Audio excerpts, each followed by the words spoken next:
Hi friends, unbreakable documentary తప్పక చూడండి. ఎందుకంటే ధ్రువ్ రాఠీ దీని గురించి క్లియర్గా ఎక్స్ప్లెయిన్ చేయడం జరిగింది. ఈ వీడియో మొత్తం కంప్లీట్గా చూస్తే మీకు క్లియర్గా అర్థమవుతుంది. ఇది ఎందుకు వచ్చింది, ఇప్పుడే ఎందుకు రిలీజ్ చేశారు అన్బ్రేకబుల్ డాక్యుమెంటరీ, ఎందుకంటే ఢిల్లీలో ఎలక్షన్స్ ఉన్నాయి. ఎప్పుడైనా చూడండి, ఏదైనా ఎలక్షన్స్ జరుగుతున్నప్పుడు దానికి ఏదైనా అనుగుణంగా ఒక పార్టీకి పాజిటివ్, ఒక పార్టీకి నెగిటివ్. ఇక్కడ ఏ పార్టీకి పాజిటివ్ నెగిటివ్ ఉన్నది మీరే చూసి వీడియో చెప్పండి.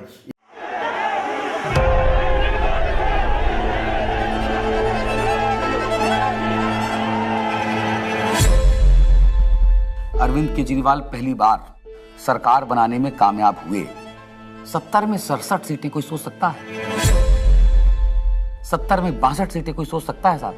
तो उसके बाद से विरोधियों को लगा कि नहीं भाई, ये तो जमीन पे जो है वो काम कर रहे हैं, लोग इनसे जुड़ रहे हैं।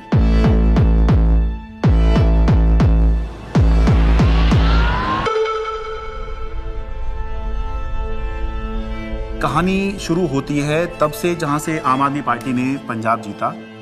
लोगों की भूख थी आम आदमी पार्टी की। उन्होंने कहा आम आदमी पार्टी हमें चाहिए। लोगों ने वोट दिया और पंजाब में आम आदमी पार्टी का जन्म हो गया। पंजाब के लोग जो हैं वो सच्चे बंदों को पसंद करते हैं और जिसके साथ दिल से जुड़ जाएं।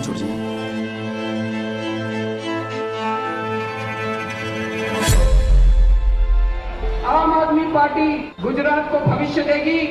गुजरात की 6 करोड़ जनता के साथ मिलके एक नया गुजरात बनाएंगे जिसमें 24 घंटे बिजली होगी। और उसके बाद आम आदमी पार्टी गुजरात में जैसे ही घुसी तो वहां से एक दिल्ली के अंदर हमें चेंज आता हुआ दिखाई दिया।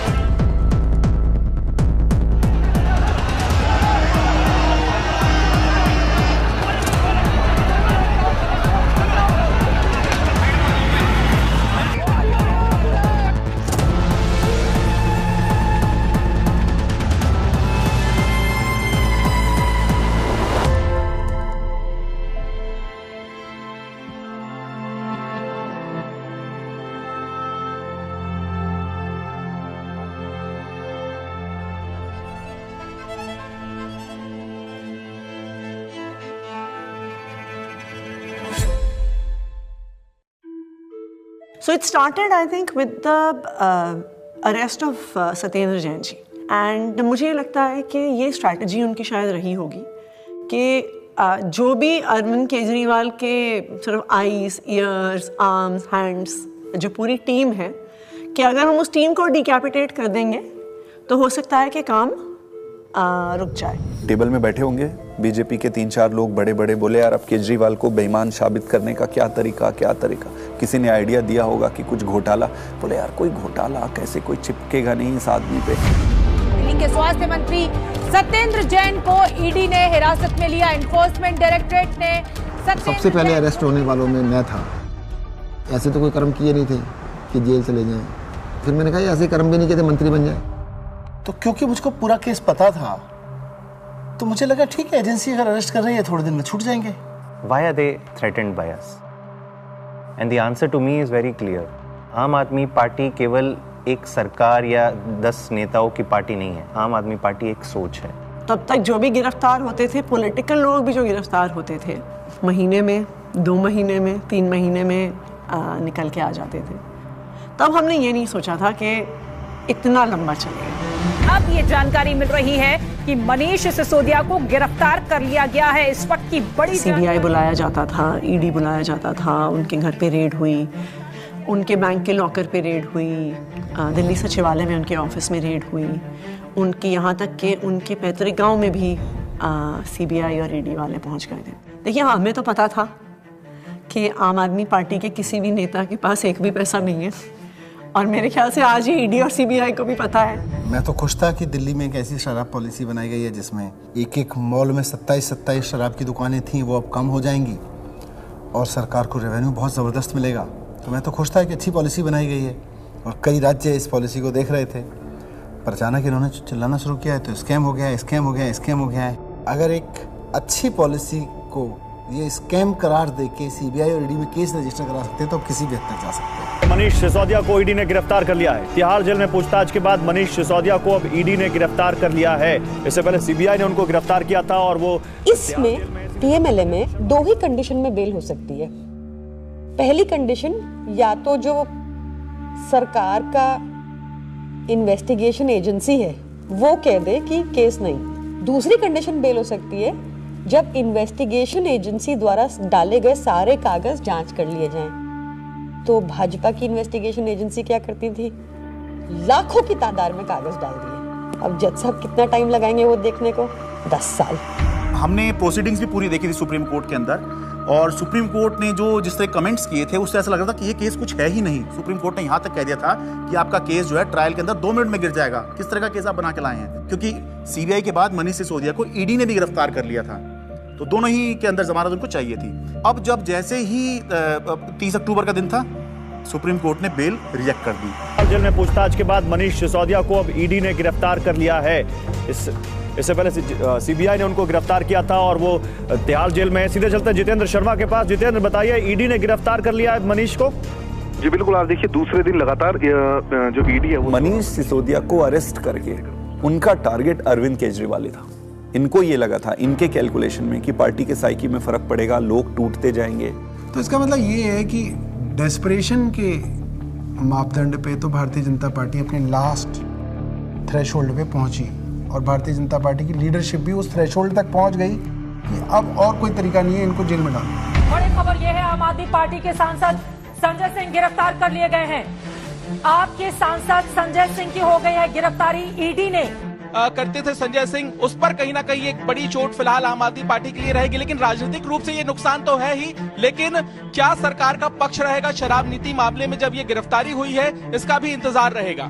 अब ये अपने आप में काफी ज्यादा तो भगत सिंह ने अपनी किताब में लिखा कि उनके छोटे भाई जब उनसे मिलने आए, फांसी की सजा हो चुकी थी तब तक, उन्होंने लिखा कि उन्हें ये फिक्र है हरदम नया तर्जे जफा क्या है। जफा मतलब अत्याचार। उन्हें ये फिक्र है हरदम नया तर्जे जफा क्या है, हमें भी शौक है देखें सितम की इंतहा क्या है। इस सरकार के ऊपर बिल्कुल फिट बैठता है कि ये सितम करने पे आए हैं और हम इनकी सितम की इंतहा देखना चाहते हैं। 2200 करोड़ रुपए की रिश्वत खिलाई अडानी ने। Nothing is going on record. 2200 crore रुपए की रिश्वत आपके अधिकारियों को। संजय जी, 2200 करोड़ की रिश्वत। संजय जी प्लीज। सर वो क्या बोल रहे हैं सर? वो आप इधर बोलेंगे कि उधर बोलेंगे? जिस तरीके से पार्लियामेंट में और पार्लियामेंट के बाहर अगर अरविंद केजरीवाल और पार्टी के वॉइस को एक स्ट्रक्चर करके जनता और देश के सामने रख रहे थे, बीजेपी उससे बहुत इरिटेटेड और फ्रस्ट्रेटेड थी। मैंने तो अपने घर के सामने एक बैनर भी लगवा दिया था कि फक्कड़ हाउस में ईडी का स्वागत है। अब कहानी जो है अलग लेवल पहुंच गई। अरविंद केजरीवाल भी ये बात समझ रहे थे कि जब एक के बाद एक नोटिस आ रहे हैं तो देर सवेर ईडी जो है उनको गिरफ्तार करने आएगी। हमारा एक व्हाट्सएप ग्रुप है पार्टी की लीडरशिप का, जिसमें एक खबर आई थी कि ईडी वाले अरविंद जी के घर पहुंच गए हैं 6 फ्लैग स्टाफ रोड पे। एंड मुझे याद है मैंने ओबरॉय के फ्लाईओवर के नीचे से फिर हमने गाड़ी का यू टर्न लिया था और फिर 6 फ्लैग स्टाफ रोड जो सिविल लाइंस में है वहाँ पे पहुँचे थे। मुझसे पहले सौरभ भारद्वाज पहुँचे थे वहाँ पे। इतने में उन्होंने बैरिकेडिंग दोनों तरफ कर दी, बट मैं बैरिकेडिंग से पहले ही जो है वो अंदर पहुँच गया था। मैं तो मेरे को अंदर से किसी का मैसेज आया which was very sad thing to imagine. Arvind Kejriwal ji अपना बैग पैक कर रहे हैं और एक मुख्यमंत्री अपने घर में ही असहाय है, आप सोचिए। और वहाँ जो पुलिस खड़ी है वो उसके लिए नहीं खड़ी है, वो इसलिए खड़ी है कि किसी और को आने नहीं देंगे। उसके यहाँ जो ईडी के जो अफसर हैं वो उसको कह रहे हैं कि अब आप बैग पैक कर लो, आपको अरेस्ट कर रहे हैं। ईडी दफ्तर ले जाया जा रहा है अरविंद केजरीवाल को। इस वक्त की बड़ी खबर, बड़ा अपडेट, अरविंद केजरीवाल को ईडी ने गिरफ्तार किया है और ईडी दफ्तर उनको ले जाया जा रहा है। जिस तरीके से अब दिल्ली के मुख्यमंत्री अरविंद केजरीवाल को ईडी दफ्तर ले जाने की तैयारी की जा रही है और ये माना जा रहा है कि अब ईडी दफ्तर में उनसे पूछताछ होगी और उनके सामने। जब से मैं जर्नलिस्ट बना हूं 17 साल से, मैंने नहीं देखा किसी सिटिंग चीफ मिनिस्टर को अरेस्ट किया गया हो। तो मेरे मन में एक बात अंदर से आई कि पार्टी खत्म नहीं होने दी, सरकार नहीं खत्म होने दी। तो उस समय जो बाहर थे, जैसे संदीप पाठक बाहर थे जो संगठन के काम देखते हैं, हमारे जो कैबिनेट के जो साथी थे, आतिशी थी, सौरभ भारद्वाज थे, हमारे सोशल मीडिया के जैस्मिन थे, तो फिर हम सब लोग हमारे घर पे ही हमने सबको बोला, सब लोग हम लोग वहीं धीरे धीरे वहीं गैदर हुए। अब ये देश को बचाने की लड़ाई है, तानाशाही के खिलाफ लड़ाई है और सभी मिलकर के लड़ेंगे और इस लड़ाई को जीतेंगे। कल 10 बजे भारतीय जनता पार्टी के मुख्यालय पर हम इसके खिलाफ प्रोटेस्ट शुरू करेंगे।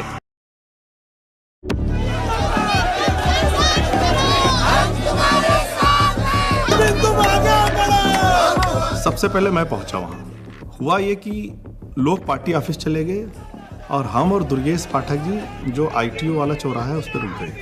ITO पे मैं जब पहुंचा तो मैंने देखा कि मेरे सामने ही आतिशी और सौरभ को अरेस्ट कर लिया गया।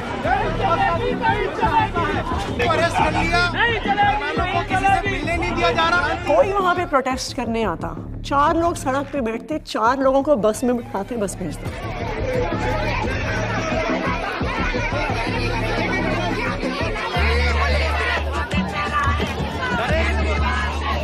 ITO के ऊपर एक फुटओवर ब्रिज है, ऊपर अगर आप जाओगे तो मैं लोकेशन चेंज करता रहता था, तो कहीं एक जगह जाके ऐसे शांत खड़ा हो जाता था, फिर मैं देखता था कौन आ रहा है किधर से, तो मैं देखता था उधर से 20 लोग आ रहे हैं, तो उनमें से मैं पहचान जाता था। मोस्टली मैं ऑर्गेनाइजेशन में काम करता था तो सबके नंबर थे, तो मैं उनको फ़ोन करके बोलता था अभी रुक जाओ 10 मिनट, मैं जहाँ बोलूँगा उस डायरेक्शन में जाना।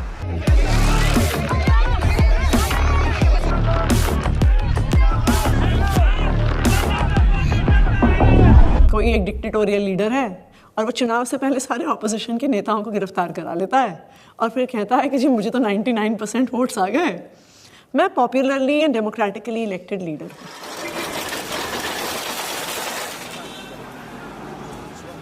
कहना है वाटर, इसको इधर रख सकते हैं बगल में, इस टेबल को इधर रख दीजिए। 2013 में सबसे पहले लोगों ने हमें वोट क्यों दिया? हम तो कुछ भी नहीं थे, कभी कहीं सरकार नहीं चलाई थी, हम तो ये भी नहीं कह सकते थे हमने ये काम करके दिखा दिया हमें वोट दो। अन्ना आंदोलन किया था, तो अन्ना आंदोलन में लोगों ने देखा ये लड़के बड़े ईमानदार हैं, देशभक्त हैं, जिद्दी हैं, किसी चीज़ पे अड़ जाए तो करके रहते हैं। ये क्वालिटीज़ जनता को हमारी पसंद आई। इस क्वालिटी को वो ख़त्म करना चाहती थी बीजेपी, तो उन्होंने कीचड़ फेंकना चालू किया, करप्शन किया, केजरीवाल ने पैसे खाए, एक ताना बना बुना गया, लोगों को ज़बरदस्ती करके स्टेटमेंट्स दिलवाए गए, प्रेशराइज कर करके हमारे खिलाफ झूठे बयान दिलवाए गए। लेकिन कुदरत तो कुदरत है, ये क्या है, बीजेपी कुछ नहीं है कुदरत के सामने। हम लोग कुछ बाहर तिहाड़ के खड़े थे एंड आई रिमेंबर थिंकिंग कि एज ऑफ दैट टाइम हमारी कोर टीम के 5 लोग उस समय उस दीवार के उस पार थे। मेरे हाथ में बहुत कुछ नहीं था, सब ऊपर वाले के हाथ में था, और मैंने अपना अंदर समय बहुत मेडिटेशन करते हुए और गीता पढ़ के बिताया। वहाँ पे सबसे ज़्यादा जो चीज़ परेशान करती है वो होती है अनसर्टेनिटी। उस 17 महीने में एक बड़ा हिस्सा मेरे अंदर उस सिपाही की तरह छटपटाता रहा जो देख रहा था कि उसकी पूरी फौज बाहर युद्ध लड़ रही है, और वो सिपाही जो हमेशा युद्ध में फ्रंट पे होकर लड़ता था वो आज बैरक में बैठा हुआ है। मैंने प्रयास किया कि घर के लोग 6 महीने तक, जब तक मैं जेल में रहा, मैंने प्रयास किया कि कोई मुझसे मिलने के लिए यहाँ पे ना आए, क्योंकि कई बार परिवार के लोग सामने आते हैं मिलने के लिए तो मन में एक अनावश्यक कमजोरी पैदा होती है, तो मैंने इस चीज़ को अवॉइड किया। फ़ोन पे जब वो वीडियो कॉल पे जब बात होती थी, वीडियो कॉल करते थे तो हंसते थे, लेकिन वो हंसी के पीछे कुछ ना तकलीफ छुपी होती है, क्योंकि पत्नी से बेहतर कोई नहीं समझ सकता है। लेकिन हम लोग को लगता है चलो वो अगर दिखा रहे हैं तो हम लोग को भी ऐसे ही दिखाना। तो हमारे जैसे बच्चे भी आ गए थे, तो सारे लोग सब हैप्पी फील करते थे कि पापा हम लोग ठीक है, आप परेशान मत होना और आप ठीक से रहो। एक बारी ना कपिल मिश्रा ने आरोप लगाया था 2 करोड़ का कि सत्येंद्र जैन ने अरविंद केजरीवाल को 2 करोड़ की रिश्वत दी। तो मेरी बेटी स्कूल में पढ़ती थी, तो उसका नाम स्कूल में 2 करोड़ ही रखा गया था। तो बच्चों के लिए बहुत, मुझे लगता है ये दौर ऐसा चल रहा है जिसमें कि बच्चों को भी स्पेयर नहीं किया जा रहा है। फैमिली के अंदर अभी तक क्या होता था कि अगर पॉलिटिक्स है तो 2 पॉलिटिकल पार्टीज़ के बीच में, अपोनेंट्स के बीच में, उसमें फैमिली इन्वॉल्व नहीं होती थी। अब थोड़ा सा लेवल कुछ ज़्यादा ही नीचे आ गया है। नहीं, जब जेल में था तो परिवार को तो मिस नेचुरली करते ही हो आप, और विशेष रूप से जब आपकी वाइफ बीमार हो, आपका बेटा भी केवल कॉलेज में पढ़ता हो। तो उसने एक चिट्ठी लिखी, उसमें उसने बोला कि अगर आप इस वक्त मेरी चिंता करोगे, अगर आप इस वक्त इस बात को लेके चिंता करोगे कि मैं परेशान हूँ, तो फिर ये मेरी देशभक्ति पे सवाल है। तो मुझे लगा यार बेटा तो बड़ा हो गया। आपने अगर मेरी चिंता में जरा भी वक्त जाया किया तो फिर वो मेरी देशभक्ति का अपमान होगा। That would be a insult to my patriotism, कि अगर मैं देश के सबसे अच्छे शिक्षा मंत्री को ये विश्वास नहीं दिला पा रहा कि आप अपना काम करो, मैं यहाँ पे एकदम सेट हूँ, आपको मेरी चिंता बिल्कुल करने की जरूरत नहीं है, तो that would be an insult to my patriotism and I felt that, I even feel that today. Phone आता था, 5 मिनट का फ़ोन होता था वो डेली जो आता था, तो उसमें ऐसा तो नहीं है कि मैं ये कह दूँ कि मैं बीमार बहुत हूँ या मैं कुछ भी हूँ, हाँ सब ठीक है, खाना खा लिया, हाँ इतना होता था। जो ड्रेडेड क्रिमिनल्स होते हैं ना, उनको सोलिटरी कन्फाइनमेंट में 2 हफ्ते से ज़्यादा नहीं रखते, उसको इनह्यूमन माना जाता है। तो मुझे लगातार कई महीने तक सेकेंड फेज़ के अंदर सोलिटरी कन्फाइनमेंट में रखा गया। सॉलिटरी कन्फाइनमेंट में आप जेल ऑफिसर्स और मेडिकल स्टाफ, इनके अलावा आप किसी से बात नहीं कर सकते। सो आई वॉज ऑल अलोन। आपको चाहिए कोई बात करने के लिए, गप्पे मारने के लिए, अपने मन की भड़ास निकालने के लिए, कुछ भी बोलने के लिए, वो अलाउड नहीं था। मतलब 2 जालियों के बीच में से बात करें, शीशा लगा हुआ है, इधर से फोन पे मैं, उधर से हूँ, एक चीफ मिनिस्टर हूँ, दूसरे चीफ मिनिस्टर से मिलने आया हूँ, सिटिंग दोनों। जेल नंबर 1 में मैं था, जेल नंबर 2 में अरविंद जी थे, उसके बीच में एक दीवार ही थी। कभी कभी लगता था आवाज़ जोर से तो हो सकता है पहुँच जाए उधर। कई बार जेल के अंदर जब ऐसे मौके आते थे, ऐसे मोमेंट्स आते थे जब आदमी कमज़ोर फील करता था, तब मुझे लगता था यार मनीष की तरफ मैं सोचता था कि मनीष को 1.5 साल हो गया, उसकी तो वाइफ भी इतनी बीमार है, वो नहीं टूटा, सो हमें भी हिम्मत रखनी है। ये बड़ा वो था कि उन्होंने मेरी दवाइयाँ रोक दी। 15 दिन के लिए मैं शुगर का पेशेंट हूँ और 10 साल से मैं इंसुलिन पे हूँ, और 15 दिन उन्होंने मुझे इंसुलिन दी, मेरा शुगर 350-400 पहुँचने लग गया। जब जयप्रकाश नारायण इमरजेंसी के दौर में जेल गए थे, जब वो जेल गए थे उनकी दोनों किडनी ठीक थी, और 4 महीने बाद जब वो जेल से बाहर आए उनकी दोनों किडनी खत्म हो चुकी थी। Mr. Kejriwal, in fact, wrote to Tihar jail authorities alleging that he was not being administered insulin despite flagging his peaking sugar levels. ये जेल वाले कहते थे कि इंजेक्शन नहीं देंगे, प्रिस्क्राइब नहीं है। पता नहीं कितने साल से वो इंजेक्शन ले रहे थे, सब प्रिस्क्राइब्ड था।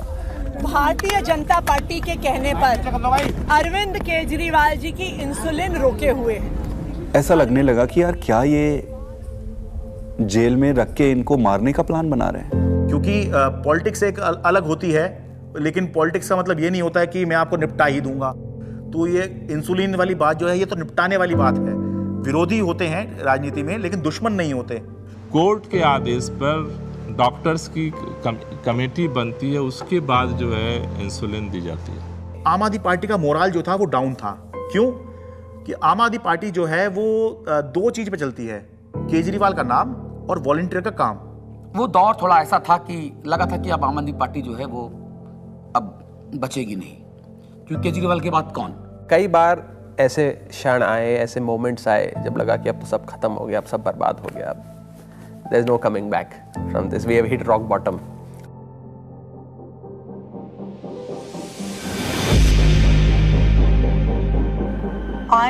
I really admire her for her strength. वो खुद पब्लिक डोमेन में आई पहली बार। मुझे लगता है कि शायद रामलीला मैदान में जब उन्होंने बोला होगा, that was probably the first time that she ever gave a political speech. सभी भाइयों, बहनों, माताओं, बुजुर्गों, आप सभी को मेरी राम नाम। अच्छा, हाँ, ओके। मेरे को तो समझ नहीं आ रहा था अरविंद कैसे संभालते हैं। मैं तो बार बार यही सोचती थी कि वो तो हमेशा इसी उसमें रहते हैं। It's such a turmoil, it is not easy. मेरी पत्नी ने आज तक कभी पॉलिटिक्स में पार्टिसिपेट नहीं किया था, कभी वो सामने नहीं आई, आपने कभी उनको नहीं देखा होगा, वो हमेशा शी एंकर्स द हाउस। लेकिन इस दौरान मजबूरी में उन्हें बाहर आना पड़ा, सामने आना पड़ा। कुछ प्लानिंग नहीं थी, इट्स जस्ट दैट कि मैं अरविंद जी से मिलने गई, उन्होंने कहा कि ये मेरा मैसेज पार्टी तक दे दो, क्योंकि ये एप्रीहेंडेड की पार्टी में तो बड़ी खलबली जो भी है, उन्होंने एक मैसेज दिया और उस मैसेज की मैंने एक वीडियो रिलीज कर दी, अरविंद जी का मैसेज। तो वो स्लोली शायद एक एंकरिंग हो गई मेरी, और मेरा एक रोल डिफाइन हो गया, मेरी एक जिम्मेदारी डिफाइन हो गई। और जिस तरह से वो सारे पार्टी के सीनियर लीडर्स से, चाहे वो पंजाब के थे, चाहे वो देश भर के दूसरे राज्यों के थे, चाहे वो दिल्ली के थे, सबसे मिल रही थी, सबको हौसला दे रही थी और सबको एकजुट रखा उन्होंने, वो मुझे लगता है कि काफ़ी काबिल तारीफ़ है। उनके साथ जो है विधायकों की मीटिंग कराई गई ताकि सबका भरोसा बना रहे कि हाँ, घबराने की ज़रूरत नहीं है, अभी भी सब कुछ ठीक है। तो वो संवाद पार्षदों के साथ में, विधायकों के साथ में, मंत्रियों के साथ में, सांसदों के साथ में, ये सब सुनीता केजरीवाल ने ये सब किया। मुझे याद आ रहा है कि मार्च के शायद आखिरी दिन रहा होगा, दिल्ली के अंदर रामलीला मैदान में इंडिया ब्लॉक की एक बड़ी रैली हुई, और वो रैली इसलिए हुई कि एक तरफ अरविंद केजरीवाल को गिरफ्तार किया था, मौजूदा मुख्यमंत्री को गिरफ्तार किया था, देश में ऐसा पहली बार हुआ। दूसरी तरफ झारखंड के मुख्यमंत्री हुआ करते थे, उनको गिरफ्तार किया गया था। तो दिल्ली में आम आदमी पार्टी ने इसकी अगुवाई करी, इस इंडिया ब्लॉक की रैली की, और रामलीला मैदान में बड़ी रैली हुई। और उस रैली का जो अचीवमेंट था कि इंडिया ब्लॉक के सारे बड़े नेता उस एक मंच पर आ गए, अपनी सारी जितनी भी उनकी आपसी विवाद हैं, आपसी मतभेद हैं, जो होता है, होगा भी, पहले भी था, आगे भी होगा, लेकिन उसके बावजूद भी जब अरविंद केजरीवाल की गिरफ्तारी का मुद्दा था, तो उसको लेकर सोनिया गांधी, प्रियंका गांधी, राहुल गांधी, ये तीनों जो हैं उस दिन इंडिया ब्लॉक की रैली में आए, और सारे बड़े नेता जितने गठबंधन में हैं, चाहे वो अखिलेश यादव हों, शरद पवार हों, और उससे जो है एक माहौल बना कि बीजेपी से लड़ने के लिए, या बाद में बीजेपी ने जब ये इंडिया गठबंधन बनते देखा तो एनडीए भी कहना शुरू कर दिया, उससे पहले बीजेपी ही चल रही थी। एनडीए से लड़ने के लिए एक इंडिया ब्लॉक जो है वो अब बन गया है, जिसमें मिलके जो है बीजेपी को चुनौती दे सकते हैं। भारतीय जनता पार्टी इसलिए इस मॉरल वॉर को हार गई क्योंकि हमारे तमाम नेताओं के गिरफ्तार होने के बावजूद भी हम एक दिन भी डिफेंसिव नहीं थे। ये जेल भेज दें, कितने मुकदमे हमारे पे रोज चल रहे हैं, कोर्ट की तारीख आती है, जाते हैं, भुगतते हैं, पुलिस वाले आते रहते हैं, एसएचओ बदलते रहते हैं, रोज मुकदमे होते रहे। आम आदमी पार्टी का जो डीएनए है वो भारतीय जनता पार्टी के आगे झुकेगा नहीं, दबेगा नहीं, रुकेगा नहीं, और आम आदमी पार्टी इसीलिए जिंदा है। एक अहम मुकाम जो था इस संघर्ष का तब आया जब अचानक से 2 अप्रैल को सुप्रीम कोर्ट ने संजय सिंह को जमानत दे दी। संजय सिंह को जमानत मिल गई है। आम आदमी पार्टी के सांसद संजय सिंह को जमानत मिल गई। जश्न का वक्त नहीं है, जंग का वक्त है। संघर्ष के लिए तैयार हो जाओ, जम के लड़ेंगे और लड़ेंगे। That was the time at which I felt कि शायद हमारी इमोशंस बाहर निकल कर आई। एंड जिस दिन मनीष जी की बेल हुई थी, और मुझे याद है उस दिन I was at a school inauguration. I am not very prone to being, मैं बहुत ऐसे इमोशनल व्यक्ति नहीं हूँ, पर उस दिन तो मैं स्टेज पर ही रोने लग गई थी। मैं एक पब्लिक उसमें थी, इनॉग्रेशन में थी। मनीष सिसोदिया को सुप्रीम कोर्ट से जमानत। इन्होंने स्टडी तो पूरा किया और उन्होंने सीढ़ी भी ठीक बनाई थी, बट वो सीढ़ियाँ ना, इसको ये नहीं पता था कि सारे केजरीवाल के रंग में रंगे हुए।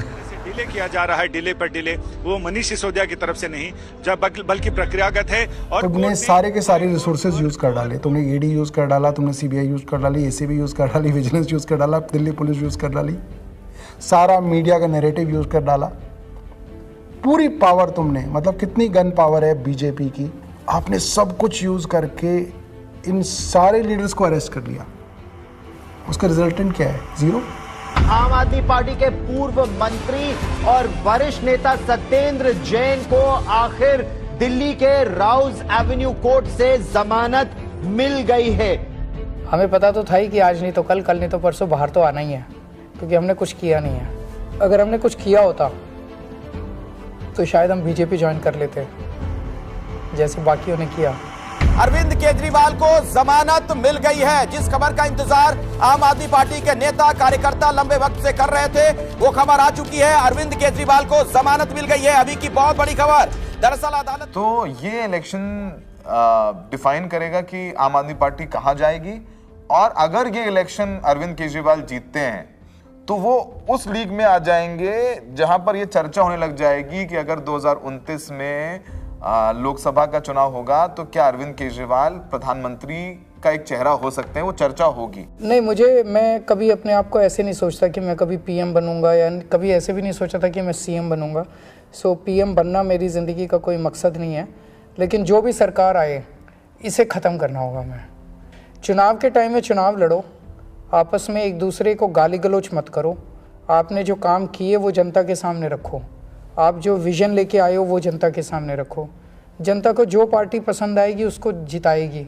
जीतने के बाद सारी पार्टियों को मिलके फिर काम करना चाहिए, देश के लिए काम करना चाहिए, चाहे पक्ष में हो विपक्ष में हो। विपक्ष को कंस्ट्रक्टिव क्रिटिसिज्म करना चाहिए ताकि सरकार अच्छा काम कर सके, लेकिन एक दूसरे का जेल में डालना ये अच्छी राजनीति नहीं है।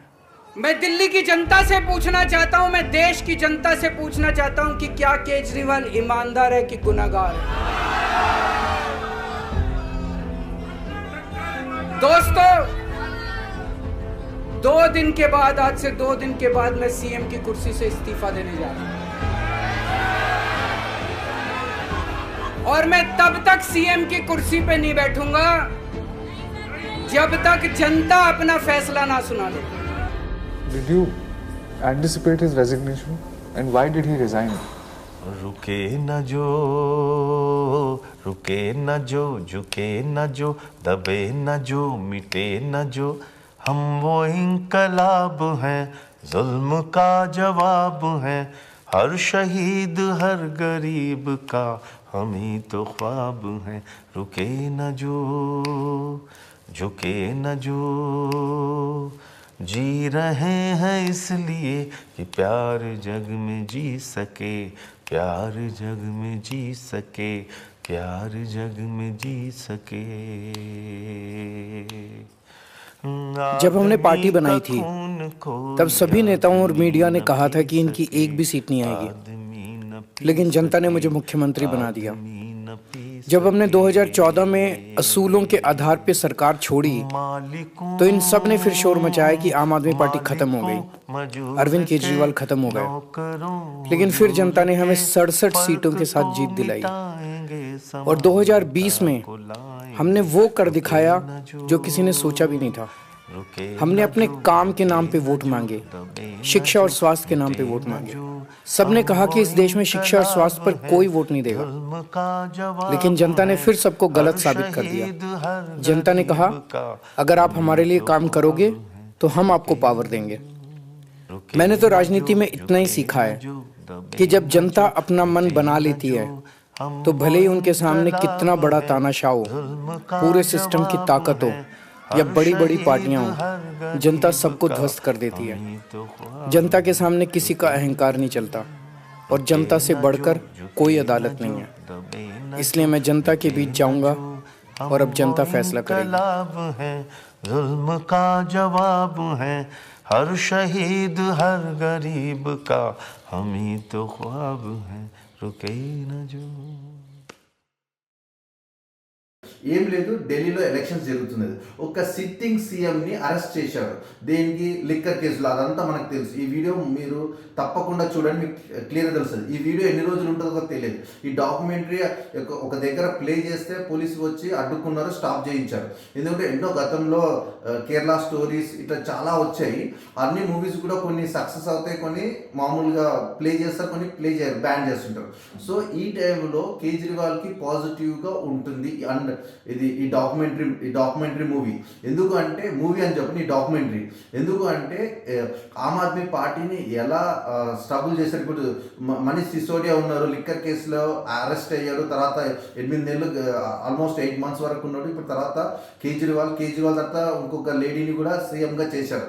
సో ఇప్పుడు మళ్ళీ నేను సీఎం అవుతే, ఒకప్పుడు ఆమ్ ఆద్మీ పార్టీకి ఉన్న గ్లామర్ అదంతా ఇప్పుడు పోయింది. ఎందుకంటే ఒకప్పుడు ఎడ్యుకేటెడ్ పీపుల్ వాళ్ళు ఆమ్ ఆద్మీ పార్టీని చాలా నమ్మేవాళ్ళు.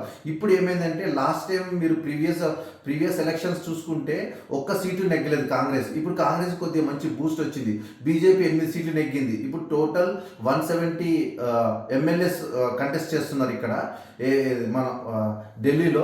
సో ఈ ఎలక్షన్స్ డీటెయిల్స్ మొత్తం మా ఛానల్లో క్లియర్ కట్గా ఎక్స్ప్లెయిన్ చేస్తాము. 23 మెంబర్స్ ఎన్సీఆర్ ఢిల్లీ నుంచి పోటీ చేస్తున్నారు కేజ్రీవాల్ పైన. ఇక్కడేమో షీలా దీక్షిత్ కొడుకు అతను కేజ్రీవాల్కి పోటీగా ఇస్తున్నాడు.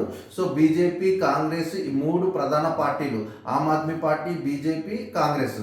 ఇక్కడ ఇంకోటి ఏంటంటే మన ఆమ్ ఆద్మీ పార్టీ పంజాబ్లో నెగ్గడానికి, గవర్నమెంట్ ఫామ్ చేయడానికి ఇది ఒక రీజన్ ఉంది. ఎందుకంటే మన ఢిల్లీలో రైతులందరూ పోటీ చేశారు ఆల్మోస్ట్ మోర్ దెన్ 1 ఇయర్. అంటే కరోనా టైంలోనే స్ట్రగుల్ చేశారు, అక్కడ ధర్నా చేశారు. వాళ్ళకి మంచి ఫెసిలిటీస్ ఇచ్చి ధర్నాకు కొనసాగించాడు కేజ్రీవాల్. అందుకనే పంజాబ్లో ఆమ్ ఆద్మీ పార్టీ సర్వైవ్ అవుతుంది. ఇప్పుడు కూడా మళ్ళీ మన కేజ్రీవాల్ పొలిటికల్ పార్టీతో ఒకప్పుడు మంచి ఉద్దేశం, మంచి స్టార్ట్ చేశారు ఆమ్ ఆద్మీ పార్టీ. కానీ ఇప్పుడు ఇతను కూడా కరప్షన్ అయిపోయాడు. ఎందుకంటే నెగ్గడానికి ఎన్ని అస్త్రాలు వాడాలో అన్ని అస్త్రాలు వాడుతుంది. ఈ డాక్యుమెంట్ కూడా రిలీజ్ చేయడానికి మెయిన్ సింపతి, జనాలు సింపతి గెయిన్ చేయడానికి కొన్ని ఫ్రీ సర్వీస్ పెట్టాడు, వాటర్ సర్వీస్ పెట్టాడు, ఎలక్ట్రిసిటీ ఇన్ని యూనిట్స్ అని పెట్టాడు. అవన్నీ మంచి పథకాలే. ఇప్పుడు ఏమంటాడు, మహిళలకు 2500 ఇస్తాను. ఇది అంటే జనాలకి సోమరిపోతులు చేయడానికి ప్రతి ఒక్క పార్టీ చేస్తున్నది, ఇంక్లూడింగ్ ఆమ్ ఆద్మీ పార్టీ. ఒకప్పుడు మంచి రెప్యుటేషన్ ఉండే, కానీ ఇప్పుడు అంతా అది కోల్పోయింది. ఈ వీడియో కంపల్సరీ చూడండి, మీకు క్లియర్గా అర్థమవుతుంది. మీకు ఎవరు ఓటు వేయాలనుకుంటారో చూడండి. కరెక్ట్ పొలిటీషియన్స్కి ఓట్లు వేయకండి, ఏ పార్టీకి వేయకండి. ఇండిపెండెంట్ వ్యక్తులు ఎవరైనా ఉంటే మీరు చూడండి. సో ఇందులో ఎంతమంది పోటీ చేస్తారు ఏంటి అనేది మా వీడియోస్ అన్నీ రెగ్యులర్గా వస్తుంటాయి, చూడండి. ఢిల్లీ ప్రజలకి ఎస్పెషల్లీ ఇది డాక్యుమెంటరీ చూడండి, మీ అభిప్రాయం తెలపండి. ఓకేనా ఫ్రెండ్స్, థ్యాంక్ యూ.